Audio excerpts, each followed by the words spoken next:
오늘은요, 은혜의 만남이 있기까지라는 제목으로 하나님 말씀을 전하겠습니다. 여러분, 룻기 이야기는요, 단순히 한 여인의 인생 이야기, 인생 역전의 스토리를 말하고 있는 것이 아닙니다. 이 룻기 이야기를 통해서 모든 성도가 걸어가는 구원의 여정, 은혜의 여정을 말하고 있는 것이죠. 자격 없는 룻이 구원의 식탁으로 초대받은 이야기, 바로 우리의 이야기죠. 하나님의 은혜로 우리를 초대해 주신 것입니다. 뿐만 아니라 하나님의 일을 하는 사람들과 함께, 일꾼들과 함께 교제하는 기쁨, 배불리 영적인 양식을 먹습니다. 교제의 은혜도 누렸다는 것이죠. 뿐만 아니라 하나님의 일을 하면서, 하나님께서 원하시는 그 사역을 하면서 이제는 곡식을 다발로 줍는 그 은혜도 누립니다. 그동안에는요, 힘겹게 자기 열심으로, 자기 노력으로 이삭 줍기 하는 인생이었어요. 힘겹게. 그러나 구원의 식탁으로 초대받은 이후에는요, 하나님께서 책임져 주시는 인생이 됩니다. 그래서 곡식을요, 다발로 그냥 받아요. 어마어마한 은혜를 얻는 인생이 됩니다. 이게 바로 하나님의 은혜이죠. 하지만 이 모든 것이 다 은혜이지만 구원의 은혜, 또 믿음의 성도들과 함께 교제하는 은혜 뿐만 아니라 일하는 현장에서 하나님이 주시는 은혜가 있죠. 근데 이것뿐만 아니라 더 큰 은혜가 있어요. 그것이 무엇일까요? 더 큰 은혜, 보아스와 결혼하는 은혜입니다. 보아스와 결혼하는 은혜. 매일매일 보아스의 식탁에서 일꾼들과 배불리 먹는 것도 좋고 곡식 다발로 이삭을 주는 것도 좋습니다. 그러나 이 은혜를 뛰어넘는 더 큰 은혜가 있는데 그것이 무엇인가? 그것은 보아스와 결혼하는 거예요. 여러분 잘 들으세요. 이게 뭘 의미하는 걸까요? 보아스와 결혼하는 것이? 가장 큰 은혜는요, 예수님의 거룩한 신부가 되는 것입니다. 보아스는 지난주에 누구를 예표하고 상징한다고 말씀드렸어요? 예수 그리스도를 예표하고 상징하는 인물이에요. 룻은 누구죠? 주님의 은혜가 절대적으로 필요한 성도입니다. 성도에게 있어서 예수님의 거룩한 신부가 되는 것이 가장 큰 은혜입니다. 그 예수님, 그 하나님 안에 다 있기 때문에 그분의 신부가 되는 것이 최고의 은혜이죠. 자, 1절 말씀 보겠습니다. 룻의 시어머니 나오미가 그에게 이르되 내 딸아, 내가 너희를 위하여 안식할 곳을 구하여 너를 복되게 하여야 하지 않겠느냐. 여러분, 룻기 2장까지는요, 나오미가 이런 말을 하지 않습니다. 나오미의 입술이 좀 부정적이에요. 입만 열면 원망불평이고 부정적이에요. 믿음이라고는 찾아볼 수가 없어요. 하나님을 향하여도 원망하고 불평합니다. 자기가 이렇게 괴로운 인생을 살아가는 것이 누구 때문이라고 그래요? 하나님 때문이라고.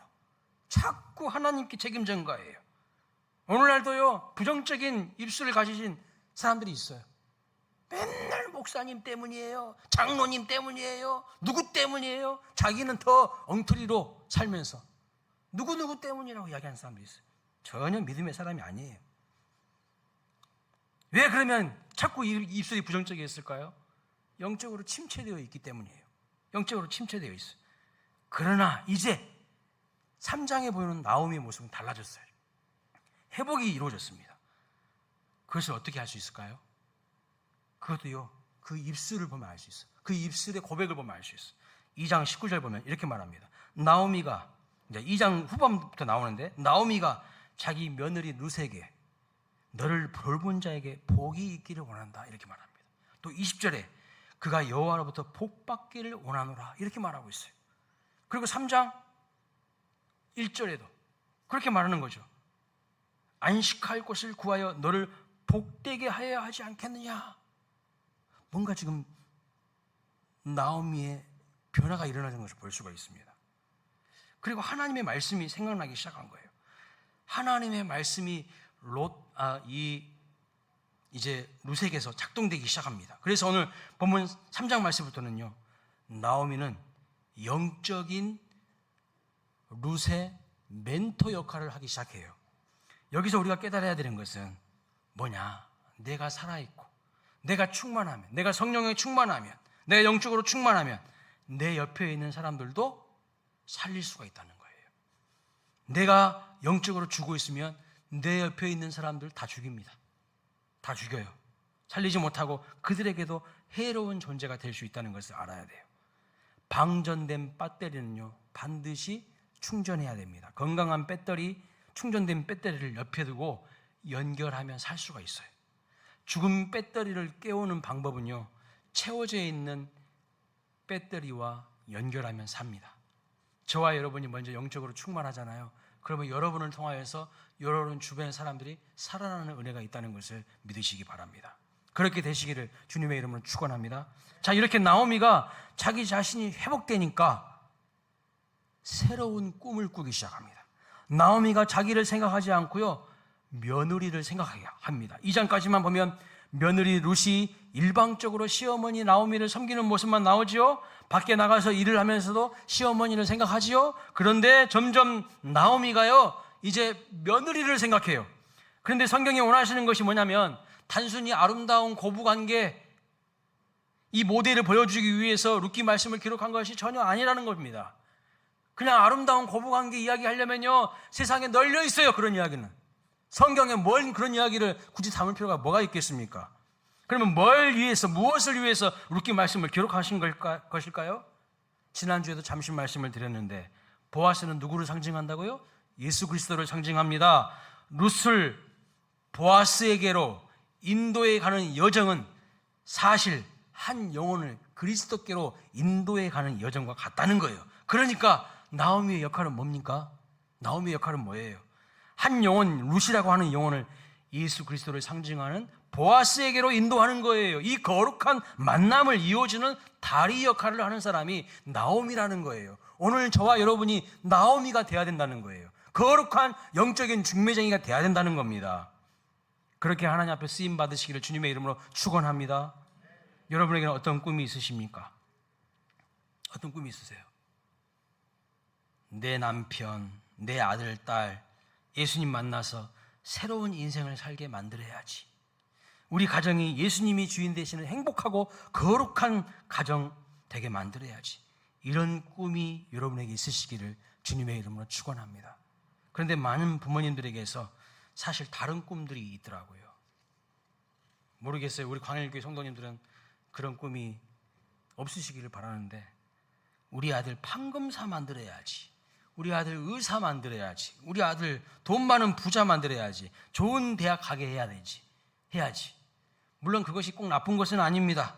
그런데 그것보다 우리가 간절히 소망해야 되는 꿈은요, 내 아들과 딸이 제대로 주님 만나는 거예요. 제대로. 그래서 우리 아들, 딸, 그리고 남편이 정말 하나님을 인격적으로 만나고 변화된 삶을 살게 해달라고 우리는요, 기도를 포기하지 않고요, 끊임없이 해야 돼요. 그런데 우리의 꿈이 되게 보면 되게 세속적이에요. 예수는 대충 믿어도 돼. 근데 돈은 많아야 돼. 사도 바울도요, 이런 꿈을 가지고 살았어요. 고린도전서 11장 2절 말씀 같이 읽어봅니다. 시작. 내가 하나님의 열심으로 너희를 위하여 열심을 내노니 내가 너희를 정결한 처녀로 한 남편인 그리스도께 드리려고 중매함이로다. 뭐라고 말하고 있어요? 고린도 교회의 성도들을 그리스도께로 연결하는 중매쟁이로 내가 살기를 원한다. 이게 나의 꿈이다. 누가 이야기하는 거예요? 사도 바울이 이야기하고 있어요. 나 거룩한 중매쟁이야. 이 일을 위해서 내가 하나님의 열심으로 열심히 살고 있다고 말하고 있는 겁니다. 성도들과 예수 그리스도 사이를 연결하는 중매쟁이, 열심히 중매했다고 말씀하고 있어요. 오늘 나오미도 마찬가지입니다. 룻과 보아스를 연결하는, 중매하는 사람이 누구냐면 나오미예요. 나오미가 처음부터 거룩한 만남을 이어주는 사람이 아니었습니다. 나오미가 모압을 떠나올 때 모습을 한번 생각해 보세요. 그때도 나오미는요, 어쩌면 중매쟁이 역할을 했던 사람입니다. 자기를 따라오는 두 며느리 오르바와 룻에게 뭐라고 말합니까? 그들을 돌려보내면서 뭐라고 이야기했습니까? 룻기 1장 9절 말씀 보세요. 너희여 어머니 집으로 돌아가라. 각기 남편의 집에서 위로받게 하시기를 원하노라. 무슨 말이에요? 모압 땅으로 가서 모압 남자 만나. 이런 이야기를 한 거예요. 거기서 남편을 만나서 위로받으라고 말한 거예요. 그러니까 그때도 나오면은요, 중매쟁이 역할을 한 겁니다. 누구와 누구를 연결시키려고 하는 것입니까? 두 며느리들과 모한 남자를 연결시키려고 하는 거예요. 이것이 그들을 위한 최선이라고 생각했어요. 최선이라고. 모한 남자 만나서 편하게 살아. 돈 많은 남자 만나서 편하게 살아. 하지만 여러분 자세히 보세요. 거기에 믿음 없어요. 거기에 하나님 없어요. 그래도 괜찮아. 돈 있고 너 먹여줄 수 있는 남자 만나서 결혼하라고 하는 겁니다. 이때도 나오미는요, 남편을 잃은 두 며느리들에게 그들을 생각하면서 조언을 해줬어요. 그러나 하나님 편에서 보면 나오면은요, 아주 잘못된 중매를 서고 있는 거예요. 안 믿는 모한 남자 만나서 뭐 할 건데요? 안 믿는 모한 남자 만나서 뭐 할 건데? 그들에게는요, 진정한 안식이 없어요. 그저 자기의 열심으로, 자기의 수고로 살아가는 인생, 삭막한 드라이하고 메마른 인생일 뿐이에요. 하늘로부터 공급받는 그 은혜가 없어요. 그런데 오늘 나오미가 영적으로 회복되고 나서 제대로 이제 중매를 하기 시작합니다. 보아스를 만나야 한다고 하는 거예요. 보아스가 누구라고요? 예수 그리스도예요. 우리에게 적용해 보겠습니다. 우리도 은혜를 받기 이전에 영적인 상태가요, 바닥일 때는 자녀들에게 잘못 가르쳐요. 사람들에게 이상한 소리하고 엉뚱한 소리나 해요. 잘못된 중매를 섰는지도 몰라요. 뭐니 해도 뭐니가 최고야. 잘 들어. 돈 많이 벌어야 돼. 우리가 영적으로 바닥 상태이면요, 자꾸 자식을요, 누구랑 결혼시킨 줄 아세요? 돈하고 결혼시키려고 해. 자식을 돈하고 결혼시키려고 해요. 무조건 좋은 대학 가야 돼. 자식을 좋은 대학하고 결혼시키려고 합니다. 고3이 무슨 교회야. 학원 가야지. 무슨 예배야. 온통 잘못된 가치관과 바르지 못한 영적인 상태에 있으니까요, 열심히 자식들을 잘못된 존재와 중매를 하는 거예요. 연결을 시키는 거예요. 물론 부모님들이 인생을 살아보니까 좋은 대학 나와야 그래도 좀 인정받고, 인생을 살아보니까 돈이 좀 많아야 그래도 사람 구실 할 수 있다는 것을 아니까, 그렇죠?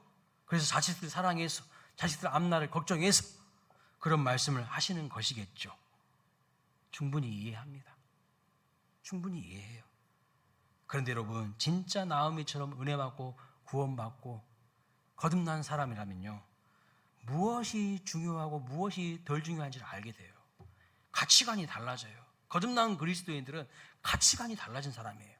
어디에다가 가치 매김을 하는지를 보면 알 수 있어요.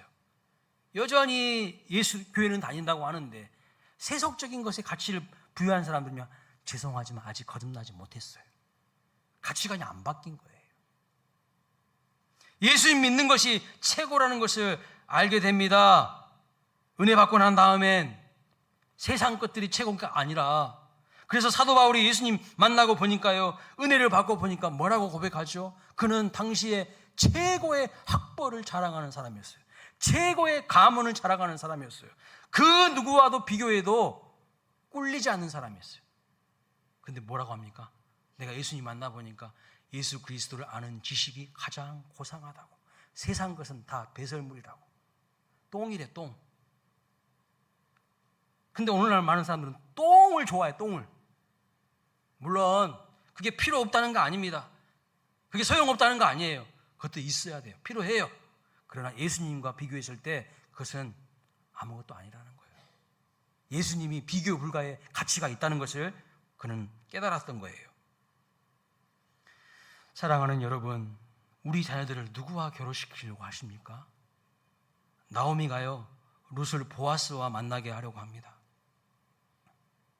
나오미가 오늘 거룩한 중매쟁이 역할을 하는데 어떻게 했는지를 살펴보면서 나도 내가 아는 영혼들을 어떻게 주님께 연결시킬 수 있는지를 배울 수 있기를 바랍니다. 자, 거룩한 중매쟁이로 살기 위해서 사도 바울도 나는 거룩한 중매쟁이라고 하나님의 열심으로 그 중매의 일을 했다고 했는데, 오늘 우리가 거룩한 중매쟁이로 살기 위해서 어떻게 해야 되는가? 첫 번째, 예수님을 제대로 소개해야 한다는 거예요. 2절 말씀 보세요. 내가 함께하던 하녀들을 둔 보아스는 우리의 친족이 아니냐? 보라, 그가 오늘 밤에 타작마당에서 보리를 까불리라.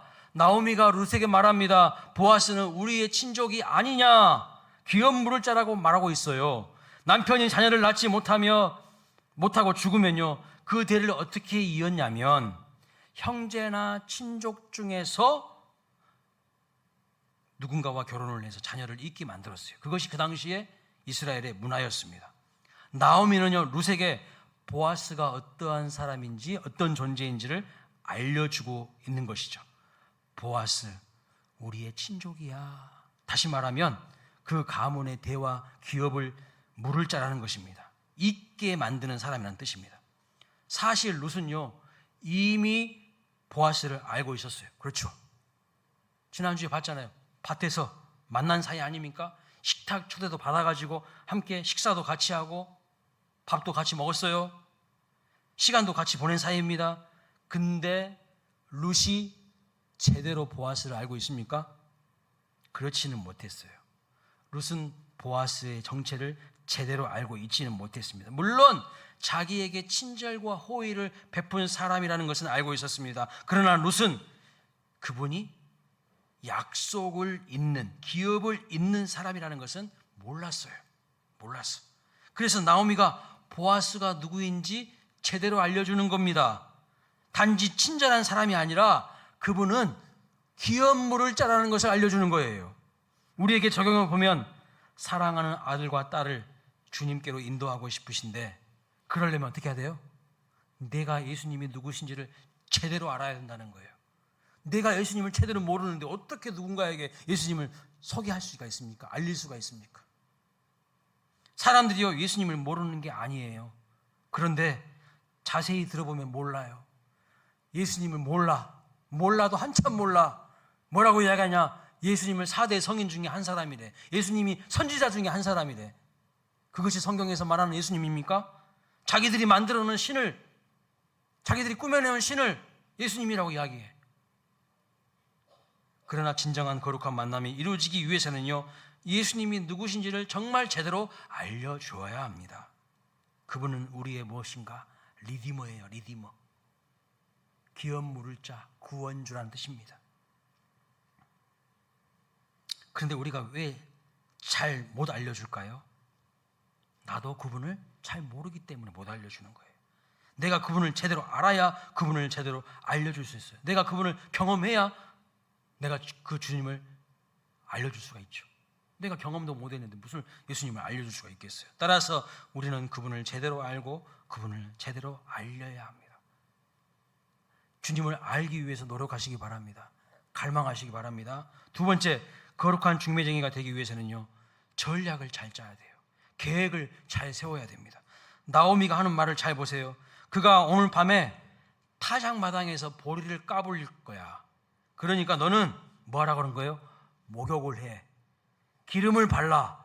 의복을 입고 타작마당에 내려가라. 아주 구체적인 계획들을, 실행 계획들을 알려주는 겁니다. 그리고 그가 눕는 곳을 알았다가 그 발치 아래 이불을 들고 너도 거기 누우라. 아주 구체적이죠. 전략을, 계획을 말해주고 있어요. 나오미가 룻에게 조언을 하는 겁니다. 이것은 정말 중요한 말씀이에요. 나오미는요, 지금 룻을 보아스와 결혼하게 만들기 위해서 뭐하고 있어요? 전략을 짜고 있어요. 계획을 세우고 있어요. 아주 디테일한 전략을 짭니다. 나오미는 이렇게 말하지 않았어요. 룻에게 네가 알아서 해. 네 인생이잖아. 그렇게 말하지 않았어요. 치밀한 계획을 짭니다. 처음 룻과 보아스의 만남은 우연히 룻이 보아스의 밭으로 가서 만난 우연한 만남 같아 보였어요. 그렇죠? 우연인 것 같아 보였어요. 물론 하나님의 큰 그림 가운데는 하나님의 섭리고 하나님의 인도하심이었지만 인간적인 측면에서 볼 때는 그냥 우연한 것처럼 보였죠. 우연한 것처럼 보였어요. 그런데 두 번째 만남은요, 아니에요. 계획된 만남이에요. 철저한 계획과 전략이 있어요. 나오미가 룻이 보아스를 만날 수 있도록 계획하고 인도하고 있어요. 우리 부모님들 잘 들으세요. 내 사랑하는 아들, 딸이 주님 만나기를 원하십니까? 진짜 경험하기를 원하십니까? 안 믿는 영혼이 진짜 주님 만나기를 원하신다면 어떻게 해야 돼요? 계획을 세우라는 거예요. 알아서 되겠지. 알아서 안 돼. 이게 분명한 하나님의 뜻이라면 계획을 세우라는 거예요. 내 사랑하는 아들, 딸이 하나님 만나서 변화되고 구원받는 것은 하나님의 분명한 뜻이죠. 그러면 알아서 되겠지가 아니라 계획을 세우시라는 거예요. 아무것도 하지 않으면서 뭐가 되겠습니까? 계획을 세워야 돼, 계획을. 안 믿는 영혼이 진정 주님 만나기를 원한다면 전략을 짜야 됩니다. 그냥 알아서 되겠지는 성경적인 믿음이 아니에요. 그 믿음 없는 사람들이 그렇게 하는 말이에요. 알아서 되겠지. 나오미는 그렇게 하지 않습니다. 디테일한 계획을 세웁니다. 제가 지난 수요일에 오셔서 말씀을 전하신 우리 김수열 목사님 두라리 교회 이야기 들으면서 무릎을 쳤어요. 아, 그렇구나. 하나님이 김수열 목사님을 거기 두라리 교회와 한국 교회를 위해서 쓰시려고 건축일도 배우게 하시고 수많은 자격증도 다 따게 하시고 그래서 그 섬에다 집어넣으셔서 섬에 계신 분들 집 다 만들어주고 건축하고 보수해주고 뿐만 아니라 디테일하게 등불 성경 편찬하시는 작업을요 7년 동안 하게 하셔서 드디어 빛을 보게 하시는구나. 이게 우연이 아니라는 것을 알았어요. 하나님의 큰 그림 가운데 김수열 목사님이 순간순간 믿음으로 반응하시고 순종하셨기 때문에 이게 우연이 아닌 필연의 역사라는 것을 저는 깨달았어요. 마찬가지입니다. 나오미의 치밀한 계획뿐만 아니라 오늘 이런 만남을 위해서 뭐가 필요할까요? 치밀한 계획이 필요해요. 그 다음에 또 뭐가 필요할까요? 룻의 순종이에요. 룻이 순종하지 않았으면 이건 일어날 수 없는 일입니다. 김수열 목사님이요 하나님께 기도했다잖아요. 하나님 저는요 섬교회 가고 싶은 마음도 없고 섬교회를 위해서 기도해 본 적도 없는데 청빙 투표해가지고 100% 안 나오면 안 갑니다. 아셨죠? 그런데 100%가 나와버렸어. 근데 여러분 한번 생각해 보세요. 100% 나왔어도 내가 안 가고 싶으면 안 가는 거 아니에요? 내가 안 가고 싶으면 안 가는 거죠. 평안감사도 자기 하기 싫으면 그만이지 뭐. 나는 섬에서 목회 못하겠습니다 하면 그 스토리는요 중단되는 거예요. 그렇죠. 그런데 순종했기 때문에 가능한 거예요. 빌립 집사님이 아니 사마리아 성에서 막 대박이 나가지고 막 귀신이 쫓겨나고 병든 자들이 고침받고 막 구원받는 자의 숫자가 막 더해가는 대부흥이 일어나는데 주의 성령이 갑자기 하나님이 야 너 광야로 가. 근데 안 가면 어떻게 됐을까요? 에티오피아 재정을 만든 장관을 어떻게 만납니까? 순종했기 때문에 가능한 거예요. 아무리 나오미가 보아스를 만나게 하기 위한 치밀한 계획과 큰 그림을 가지고 있어도 룻이 자존심 상해요. 저는 자존심 상해가지고 어떻게 잘 모르는 남자 그 발치 아래 제가 누워 있어요. 예? 그거 난 못하겠어요. 그거 어려운 일이에요. 안 하겠습니다. 그러면 못하는 거예요. 안 되는 거예요. 아무런 역사가 일어나지 않는 거죠. 여러분 하나님의 큰 기적과 역사를 경험하기를 원하십니까? 꼭 기억하셔야 돼요. 뭐냐면 하나님은요 여러분 마음속에 좀 어려운 것을 말하셔요. 어려운 거. 그것을 아멘으로 받고 순종해보세요. 거기서 하나님이 일하신다니까요. 근데 하나님을 경험하지 못한 사람은요 되게 공통점이 뭐냐면 불순종해요. 머리로만 순종해. 머리로만. 몸으로는 순종하지 않아요. 하나님이 오늘 여러분 마음 가운데 그래 내가 좀 기도해야지. 큰 그림을 가지고 전략을 짜고 기도해야지. 그런 마음을 만약에 주셨다고 한다면 새벽 기도를 내가 월화수목금 다 5일 동안 못한다 할지라도 이틀이라도 나가봐야지. 정해놓고. 근데 안 해요. 아무런 역사가 일어나지 않습니다. 그냥 자기 힘으로 살아가는 인생인 거예요. 그리고요 사실 위험한 전략이에요. 왜냐하면 룻이 이방 여자잖아요. 과부이잖아요. 보아스는 노총각이잖아요. 그 발치에 눕는데 잘못하면요 둘 다 오해를 받아서 돌에 쳐서 죽어요. 맞아서 돌에 맞아 죽어. 이거 딱 오해받기 쉬운 거예요. 둘이 지금 뭐 하는 짓이야? 오해받기 딱 쉬워요. 리스크가 엄청나게 큽니다. 그럼에도 불구하고 룻이 순종했다는 거예요. 여러분, 항상 하나님이 임재하시고 복을 주시고 기적을 베푸시는 역사의 현장에는 순종이 있습니다. 불순종하면 아무것도 일어나지 않아요. 믿음으로 도전하지 않으면 아무것도 일어나지 않습니다. 불순종하면 하나님의 진노만 있어요. 내 뜻대로, 내 감정대로, 내 선입견과 편견대로가 아니라 하나님의 뜻대로 순종하면 거기에 하나님이 반드시 역사하실 줄로 믿으시기 바랍니다. 하나님께서 여러분의 삶에 크고 놀라운 일들을 만들어 내시는데 그 일이 되려면요, 순종해야 돼요. 순종하는 자가 아는 거예요. 물도온 하인은 안다 그랬어요. 어떻게 해서 이 포도주가, 이 물이 변화해 포도주 된 것은 물도온 하인들만 아는 거예요. 순종한 사람들만 아는 거예요. 다른 사람들은 전혀 몰라요. 신앙은요, 이론이 아니고 관념이 아니고 철학이 아닙니다. 순종하면서 체험하는 거예요. 그 맛을 아는 거예요. 요한복음 11장에 보니까 나사로가 죽어 있어요. 돌무덤에 갇혀 있습니다. 예수님이 늦장 부리고 늦게 오셨어요. 일부러 부활의 영광을 드러내기 하기 위해서. 그러면서 뭐라고 하죠? 야, 돌 치워. 그러니까 마르다가 뭐라 하죠? 아유, 예수님은 좀 생각이 있으십니까? 합리적이십니까? 이성적이십니까? 지금 시신이 썩어가지고 냄새 나는데 뭔 돌무덤을 열어요? 열면 냄새 나는데. 비상식적이네, 우리 예수님은. 그랬어요. 왜 이상한 일을 시키십니까? 그랬어요. 그때 예수님이 뭐라고 하죠? 너희가 믿으면 하나님의 영광을 보리라 그랬어요. 믿음은요, 순종으로 연결되는 거예요. 내가 다 판단하고 내가 다 재단하면서 무슨 일이 일어나겠습니까? 순종해보세요. 순종해보세요.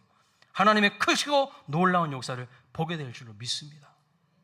오늘 우리의 문제는 뭐냐면요, 머리는 너무 커 있어요. 머리는 엄청나게 커. 근데 머리만 커, 가분수야. 순종은 안 해. 이게 문제라는 거예요. 그러니까 하나님 주신 복을, 기적을 다 놓쳐버리는 거예요. 얼마나 안타깝습니까? 자, 본문으로 돌아와서 룻이 순종합니다. 근데 순종만 한 게 아니에요. 8절 말씀 보겠어요. 밤중에 그가 놀라 몸을 돌이켜 본즉 한 여인이 자기 발치 아래 누워있는 것을 봅니다. 무슨 뜻이에요? 룻이 순종했다는 거예요. 그런데 단순히 순종만 한 게 아니라 9절 말씀 보세요. 이렇게 말합니다. 이르되 내가 누구냐 하니 대답하되 나는 당신의 여종 룻이오니 당신의 옷자락을 펴 당신의 여종을 덮으소서. 이는 당신이 기업 물을 자가 됨이니이다 하니. 보아스가 놀라서 물어보는 거예요. 그러자 룻이 뭐라고 이야기합니까? 나는 당신의 여종 룻인데 당신의 옷자락을 퍼서 나를 덮어달라고 하는 거예요. 그림을 한번 볼까요? 이렇게 보아스가 누워서 자고 있어요. 근데 그 발치 아래 누워있다가 이제 보아스가 그의 옷자락을 덮어준 거예요. 당신의 옷자락을 펴서 나를 덮어주세요. 이게 뭐예요? 룻의 갈망이에요. 간절한 갈망이에요. 보아스가 자기를 덮어주기를 고백합니다. 룻은 지금 뭐하고 있는 거예요? 갈망하면서 간절히 고백하고 있는 거예요. 이게 바로 은혜 받고 복 받은 자들의 공통점입니다. 무슨 뜻인가? 갈망이 있어요. 은혜 받고 복 받은 자들은요, 갈망이 있어요. 마음에 소원이 있어요. 그것을 고백합니다. 그것을 토해내요. 동시에 무엇이라고 고백해야 됩니까? 당신이 나의 기업 물을 자라고 고백하는 거예요. 무슨 뜻인가? 당신이 나의 구원자이십니다. 당신이 내 인생을 책임지실 분입니다 라고 고백하고 있는 거예요. 주님은 바로 우리 마음에서 우러나오는 이 진실된 입술의 고백을 원하십니다. 주님은 바로 이런 고백을 기뻐하시는 거예요. 그래서 보아스가 드디어 이제 응답합니다. 10절 11절 같이 읽어보겠습니다. 시작. 그가 이르되 내 딸아 여호와께서 내게 복 주시기를 원하노라. 내가 가난하건 부하건 젊은 자를 따르지 아니하였으니 내가 베푼 은혜가 처음보다 나중에 더하도다. 그리고 이제 내 딸아 두려워하지 말라. 내가 내 말대로 네게 다 행하리라. 내가 연숙한 여자인 줄을 나의 성읍 백성이 다 아느니라. 보아스가 뭐라고 말합니까? 두려워하지 말래요. 두려워하지 말라. 내가 네가 말한 대로 다 행할 것이라고 그렇게 이야기합니다. 그리고 룻의 고백과 갈망을요 기뻐했어요. 보아스가. 우리 주님도 똑같아요. 여러분이 은혜를 갈망하면서 주여 주님의 옷자락으로 나를 덮어주세요. 주님의 그 옷자락으로 나의 허물을 덮어주세요. 주님의 그 사랑의 옷자락으로 나를 덮어주세요 라고 고백한다면요, 그리고 주님이 나의 구원자이시라고 고백한다면 주님이 반드시 여러분에게 은혜를 베풀어 주십니다. 반드시 우리를 삶의 어려운 자리에서부터, 고난의 자리에서부터 우리를 건져주시는 것임을 믿으시기 바랍니다. 그리고 마지막으로 시어머니 나오미가요, 룻에게 조언을 합니다. 마지막 조언인데 그게 뭐냐면 18절이에요. 읽어봅니다. 시작. 이에 시어머니가 이르되 내 딸아, 이 사건이 어떻게 될지 앉아있으라. 그 사람이 오늘 이 일을 성취하기 전에는 쉬지 아니하리라. 여러분 어디서 많이 들어본 말씀 아닙니까? 이 일을 성취하기 전에는 쉬지 아니하리라. 빌립보서 말씀 보면 이런 말씀이 있어요. 너희 안에 착한 일을 시작하시니까 그리스도의 예수의 날까지 이루실 줄을 우리는 확신하노라. 똑같은 말이에요. 보아스가 예수 그리스도의 예표요 모형이라고 그랬어요. 보아스가 일을 시작하고 쉬지 않듯이 우리 주님도 구원의 일을 쉬지 아니하시고 끝까지 완성하신다는 겁니다. 여기서 우리는요, 룻의 인생이 변화되고 있는 것을 분명히 볼 수가 있어요. 룻의 인생이 예수님 만나서, 보아스 만나서 변화되었어요. 그런데 여러분, 이 장면에서 또 한 명이 생각납니다. 누가 생각나냐면 모압으로 돌아가 버린 다른 며느리 오르바가 생각나요. 여러분, 오르바는 어떻게 되었을까요? 룻은 보아스 만나서 인생의 역전이 일어나고 반전이 일어나고 새로운 인생 여정이 열립니다. 안식을 누립니다. 그런데 오르바는 어떤 삶을 살고 있을까요? 새로운 남자는 만났을까요? 행복할까요? 여전히 헤매고 있을까요? 확실한 것은 뭐예요? 보아스는 만나지 못했다는 것. 다시 말하면 예수님은 만나지 못한다는 것. 모압으로 가버린 사람은 예수님 못 만난다는 거예요. 안식은 누리지 못합니다. 이게 누구 책임일까요, 여러분? 누구 책임일까요? 1차적으로는 오르바 자기 자신 책임입니다. 자기의 선택이고 자기의 결정이지 않았습니까? 자기의 책임이에요. 그러나 나오미의 책임도 있어요. 왜요? 나오미가 돌아가라고 그랬잖아요. 나오미가 돌아가라고 이야기하지 않습니까? 그때 당시에 영적으로 바닥이던 나오미가 잘못된 중매를 서고 잘못된 조언을 한 것 아닙니까? 되게 똑똑해 보여요. 되게 상식적이고 합리적이고 이성적인 판단으로 보여요. 그러나 이것을 뭐라고 하냐면 헛똑똑이라고 하는 거예요. 하나님 앞에서. 모압 땅으로 가라고, 모압 남자 만나라고 잘못된 중매를 한 겁니다. 그러나 지금은 회복된 나오미가 제대로 된 중매를 해서 룻은요, 보아스를 만나는 은혜를 경험하고 있는 거예요. 여러분, 오늘날도 많은 사람들이요, 잘못된 중매를 하고 있어요. 잘못된 중매를 서고 있어요. 잘못된 조언을 합니다. 매우 합리적이고 논리적이고 그럴듯한 것 같지만 거기에 믿음이 있습니까? 거기에 하나님이 있어요? 다 자기들 생각이지. 나오미의 잘못된 중매로 인해서 오르바가요, 세상으로 가버린 것처럼 많은 사람들이 나오미처럼 중매를 해서 자녀들이 세상에서 오르바처럼 헤매고 있다는 거 아십니까? 여러분, 울어야 돼요. 울어야 돼. 울어야 된다고요. 내가 중매를 잘못 썼네요. 내가 잘못된 조언을 했네요.